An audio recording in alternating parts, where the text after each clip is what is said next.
Hello दोस्तों, मार्गदर्शन पे आपका बहुत बहुत स्वागत है।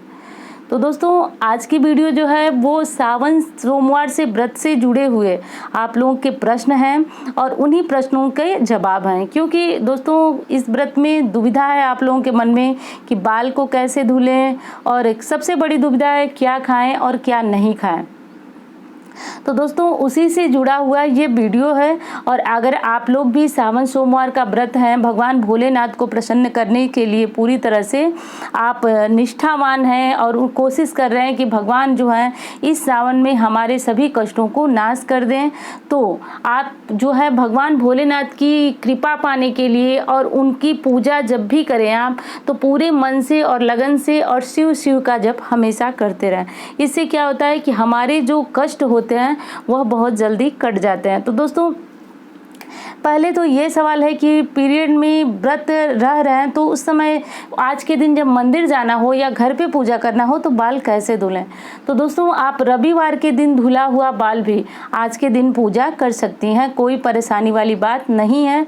और अगर किसी कारण से आप भूल गई और आज ही आपको इमरजेंसी है कि आज ही आप बाल धुलेंगी और तभी आप पूजा करेंगी, या किसी किसी का जो है कि मासिक धर्म चल रहा होता है और वो आज ही शुद्ध होकर के पूजा के लायक उन्हें होना है, तो ऐसी स्थिति में भी बिना बाल धोए पूजा नहीं किया जाता है।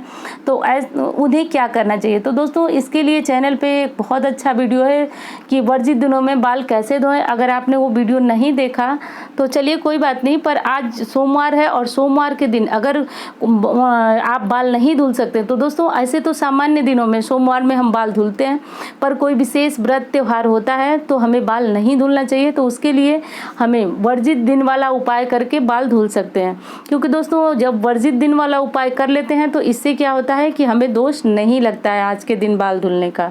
तो आपको क्या करना है कि कच्चे दूध को हथेलियों में लगाना है, बालों में अच्छी तरह से लगा लेना है। मतलब बहुत ज़्यादा दूध आपको नहीं लेना है, बस थोड़ा सा एक नियम पूर्ण करना है आपको। तो बालों में लगा करके और फिर से आप साबुन शैम्पू जिस चीज़ से आप बाल धुलती हैं आप धुल लीजिए। धुलने के बाद आप मंदिर जाइए, घर पे पूजा कीजिए, कोई दिक्कत नहीं है। और एक चीज़ थी कि आप लोग बोल रहे थे कि जैसे सावन का सोमवार आज से शुरू हो रहा है, तो कुछ लोग हैं जिनका कि आज के दिन ही पीरियड है, तो पीरियड में क्या करें, वो व्रत रहें या नहीं रहें। तो दोस्तों, उन्हें भी व्रत रहना चाहिए। बस सबके नियम जिस प्रकार व्रत के संपूर्ण नियम पालन होते हैं उस प्रकार उन्हें भी करना है। बस इतना नहीं करना है कि व्रत में उन्हें पूजा नहीं करनी है, भगवान की पूजा नहीं करनी है। बाकी मन में आप वो संकल्प भी व्रत का लेंगी, मन में भगवान का स्मरण भी करेंगी। बस मुख से जो मंत्र होते हैं उनकी ध्वनि नहीं आनी चाहिए और भगवान की पूजा आज के दिन नहीं की जाती है, यानी व्रत पीरियड में है। तो बाकी समय में आप व्रत कीजिए, पूजा कीजिए, भगवान आपके कष्टों को अवश्य दूर करेंगे। तो दोस्तों, दो दुविधा तो आपकी दूर हो गई कि पीरियड में व्रत कैसे रहें और बाल कैसे धुलें। अब सबसे बड़ी दुविधा यह है कि लोग पूछ रहे हैं कि व्रत में क्या खाएं और क्या नहीं।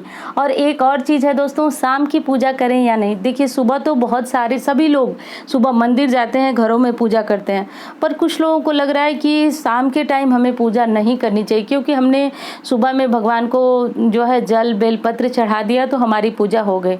तो दोस्तों, शाम के टाइम भी भगवान की पूजा बहुत ज़रूरी है, क्योंकि भगवान भोलेनाथ की पूजा अगर हम प्रदोष काल में करते हैं तो ये काफ़ी हमारे लिए शुभप्रद होती है। तो आप भी कुछ नहीं कर सकते तो घर पे ही भगवान को भोग लगा लीजिए। भोग लगाने के बाद उनकी आरती गा लीजिए, परिवार के समेत गाएं तो अच्छा है ना। अगर परिवार के सभी सदस्य शामिल नहीं होने लायक हैं तो आप ही गा लीजिए। और इस तरह से करके आप शाम का जो भी भोजन है वो आप करें। और सबसे बड़ी आपकी दुविधा है दोस्तों कि व्रत में क्या खाएं क्या नहीं, मीठा भोजन करें या नमक वाला करें या सिर्फ फलाहार लेकर के ही व्रत रहें। तो दोस्तों, इससे पहले मैं एक बात बता देना चाहूँगी आपको कि देखिए, व्रत में अगर आप जितनी शुद्धता के साथ व्रत रहती हैं या रहते हैं, आपको उतना ही अधिक व्रत का फल देखने को मिलता है। तो बहुत लोग जो है अगर स्वस्थ हैं आप और आप सिर्फ फलाहार पे रह सकते हैं व्रत, तो आप आराम से फलाहार लीजिए, चाय पीजिए। हाँ, एक सवाल और बहुत ज़्यादा आ रहा है कि चाय पी सकते हैं कि नहीं। तो दोस्तों देखिए, वैसे शास्त्र के अनुसार तो दूध वर्जित है सावन महीने में, क्योंकि दूध जो है दूषित हो जाता है। यानी गाय जो है बहुत ज़्यादा घास खाती है, उस घास में कुछ, क्योंकि सावन में बहुत ज़्यादा हरी हरी घास होती है, तो उस घास में कुछ विषैली घास भी होती है, जिसकी वजह से गाय या खा लेती हैं तो उनका दूध जो है दूषित हो जाता है। तो इसलिए मना किया गया है कि दूध जो है दूषित हो जाता है, इसलिए मनुष्य उसका सेवन कम से कम करे, ना ही करे तो ज़्यादा अच्छा है। तो आप क्या करें दोस्तों कि देखिए, आजकल आधुनिक ज़माना है, चाय के बिना मतलब किसी का काम ही नहीं चलता है। तो अगर आप भी परेशान हैं चाय के बिना, तो कोई परेशानी नहीं है, आप भगवान का नाम लीजिए और चाय पीजिए। हाँ, तो एक ये बात हो गई कि आप अगर चाहें तो फलाहार और दूध और फल का जूस, जिस भी प्रकार से मूंगफली वगैरह खा करके आप व्रत रख सकते हैं। पर कुछ लोग होते हैं जिनका कि ब्लड प्रेशर काफ़ी जो है लो होता है, उनका नमक के बिना काम ही नहीं चलता है, उनकी मजबूरी है, नमक खाएंगे तभी व्रत करेंगे। तो दोस्तों मैं यही कहती हूँ कि कुछ नहीं करने से कुछ करना ही बहुत अच्छा है। क्योंकि दोस्तों अगर आप शारीरिक असमर्थ हैं और अगर आप पूरा व्रत ही नहीं रहती, पूजा नहीं करती हैं, उससे अच्छा है कि आप व्रत वाला नमक लीजिए, जिसे सेंधा नमक बोला जाता है, और ये व्रत की श्रेणी में भी नहीं आता है। तो आप ये सेंधा नमक का भोजन एक समय, मतलब पूरे दिन ऐसा ना हो कि आप नमक वाला ही खाते रहें। एक समय आप पूरे दिन में एक समय, शाम के समय आप नमक वाला भोजन ग्रहण कर सकते हैं, इसमें कोई दोष नहीं लगेगा। क्योंकि मैं फिर कह रही हूँ कि कुछ नहीं करने से कुछ करना बहुत अच्छा होता है, क्योंकि भगवान भी हमारी असमर्थता को समझते हैं। तो जो लोग नहीं रह पाते हैं, या बहुत जगहों पे सेंधा नमक जो है वह भगवान भोलेनाथ के व्रत में खाया जाता है, तो आप चाहें तो खा सकते हैं और ना चाहें तो सिर्फ फलाहार रहें।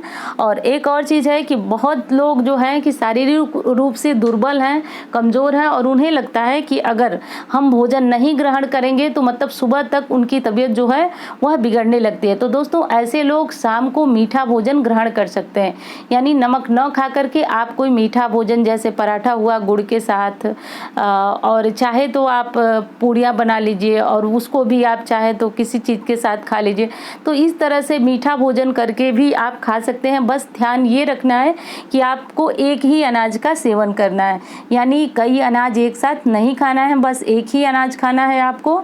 और तो ये आपके शारीरिक क्षमता के ऊपर निर्भर करता है कि आपकी शारीरिक क्षमता क्या है। आप व्रत में सिर्फ फलाहार लेकर के व्रत रहेंगे, या फिर अन्न लेकर के रहेंगे, या फिर व्रत वाला नमक लेकर के रहेंगे। तो दोस्तों उम्मीद करती हूँ कि आप समझ गए होंगे कि व्रत जो है वह शारीरिक क्षमता के ऊपर भी निर्भर होता है। क्योंकि कोई अगर व्रत नहीं रह सकता है तो उससे अच्छा है कि वो भगवान की आराधना करे, भगवान के नाम पे कुछ नहीं तो 2-4 घंटे ही अगर उन्होंने तप किया तो उसका भी फल भगवान उन्हें अवश्य देंगे। परंतु अगर कुछ ना करें तो इससे अच्छा है कि भगवान को जो है याद करें और जितना हो सके उनका पूजन और स्मरण करें। तो दोस्तों आपकी सभी दुविधा उम्मीद करती हूँ कि दूर हो गई होंगी। मिलती हूँ इसी तरह की वीडियो के साथ। धन्यवाद।